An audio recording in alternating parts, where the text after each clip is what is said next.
مولانا مسعود اظہر رحمت اللہ تعالی علیہ فکتاب الجہاد کی د جوہرۃ الزمان په حوالے سره یو واقعہ را نقل کړی دا چې ابو قدامه رحمت الله علیه فرمای زه د مسلمانانو د لخر امیر ما یو فرما مسلمانانو ته د جهاد دعوت ورکول په جهاد کې د مال خرج کول دعوت ورکول لہذا چې کلمه هغه مسلمانانو ته دعوت ورکو په بازار کې واپس را مخبل دیره تا یو زنانه خیستراله او هغه زنانه ماته आवाज وکړ ما د شیطان جال وګڼ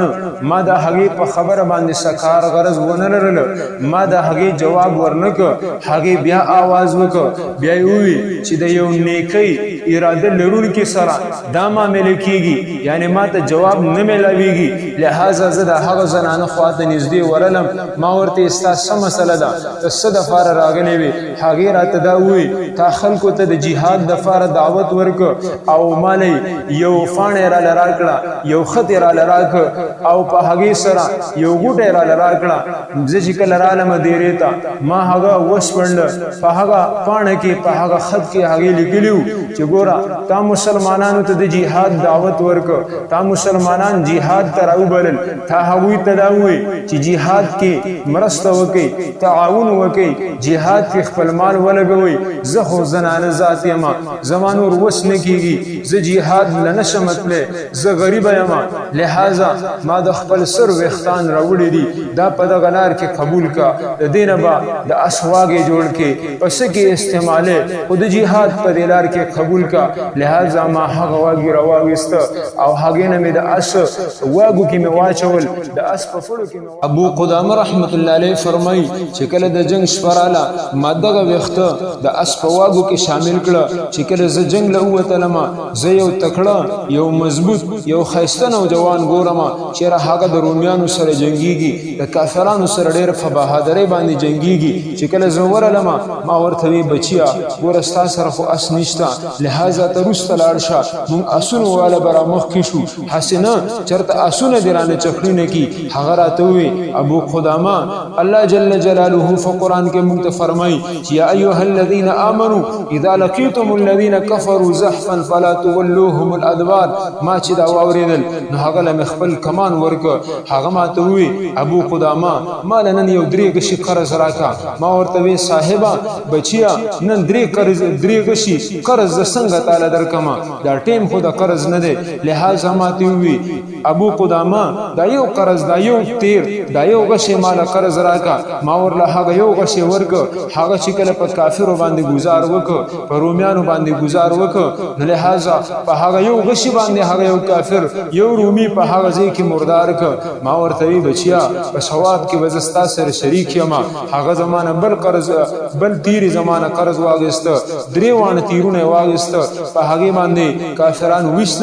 بیا چې کله دا هغه د زنکدن ټیم رااله ما ته وی چې ابو قدامه زستا سونو رخصت اخلمه مال رخصتی راګه په دې کې غشی رااله دا هغه صاحب دا هغه بچی په تندی باندې ولګید او هغه بچی را فریوته په هغه ټیم کې ما ورته وی بچی زما خبره خو یاد ده کنه چې زه تاسو سره په ثواب کې شریک یم زه تاسو سره په اجر کې شریک یم هغه ما ته وی ابو قدامه او ستا خبره زما یاد ده وی ابو قدامه چې کله ته خار تلاړ شي زما مور ته به زما سلام وې او دا لوخه به زما مور لور کې او ورته وې چې استازوی هغه شهید شوی دی په دې کې د هغه معصوم د هغه بچی نه روح پرواز وکړ روح تلاړ ابو قدامه رحمت الله علیه فرمای مونږ هغه خخ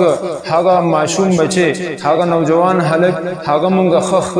دفنم کو چې څو وخت مونږ رالو دا هغه لاش بیا د قبر نه بهر پروت دی مونږ ول بل قبر وکنست هغه بیا د هغه قبر نه واپس راورزیدو بهر ته راوته مونږ بل قبر تر دې چې مونږ ته غیبی आवाज وشو چې اے ابو قدامه دا الله دا ولی هم په دې حالت کې فریدا هم په دغه حالت کې فریدا تزخفل کار کوا لہذا مونږ په هغه حالت کې فری خولو مرغان را له هغه وخړلو درندگان را له هغه وخړلو چې ځکه خار ترالما دا هغه د کور تلاش مې وکړ هغه بوډۍ هغه زنانه ترالما کور مې ورته وټکول ور مې ورته وهلو یو ماشوم راوتله لہذا هغه واپس کور تلاړه مور ته وی موري ابو قدامه راغله ده دا رور لوخه مې ور سره ده خو لیکن رور ور سره نشته زمارور ور سره نشتا هي افسوس پړومبي کال باندې زما پلار شهید شو بیا مې پسې بل رور شهید شو بیا مې پسې بل رور شهید شو ما چې کله د هغه ماشوم خبره واورېدې ابو قدامه رحمت الله علیه فرمایي زما زړه چې کوم نه د جړان راډک شو زما زړه د جړان راډک شو ما دومره وجړل شاهد چې زره جړا د لاس سمړوي چې کله مور راوتله ما ته وای ابو قدامه ته ماته د تعزیت د فار راغلې که د زیری د فار راغلې که د تعزیت د فار راغلې خو تعزیت وکا که زیری د فار مبارکۍ د فار راغلې نو بیا مبارکي وکا ما ته وی زما زوی شهید شوی دی کمړ شوی دی ما ورته وی ستا زوی شهید شوی دی وی ابو قدامه د شهادت علامت یې څه دی ما ورته وی د کافر د لاس شهید شوی دی د کافر د لاس مړ شوی دی ما ته وی زمکه ځان ته فریخه و ما ورته وی مور بیبي هغه خزمکه ځان ته نو فریخه ها درندگانو مرغانو خړلې دی ویراته وی ابو قدامه زما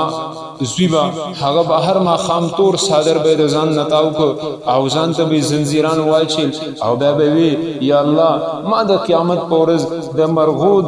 د ججورنا او د درندگانو د خېټونو ما را فاسه لہذا الله رب العزت زما د زوی شهادت هغه قبول کړي دی الله رب العزت زما د زوی ارمان قبول کړي دی او الله رب العزت زما زوی ته شهادت نصیب کړي دی لہذا قرباني دی خلکو ورکړي دي دا هغه حضرات دي چې دوی د لاسه د دین مونږ ته راغلی دی الله رب العزت دې د هغوی شهادت هم قبول کی الله جل جلاله دې د هغوی درجات عالیه هغه دې اوچتې نورې هم کی الله رب العزت دې د هغوی پشان کې د هغوی فعزت کې نور هم اضافه وکي او الله جل جلاله دې مونږ له هم په قرآن باندې رسول الله په احادیث باندې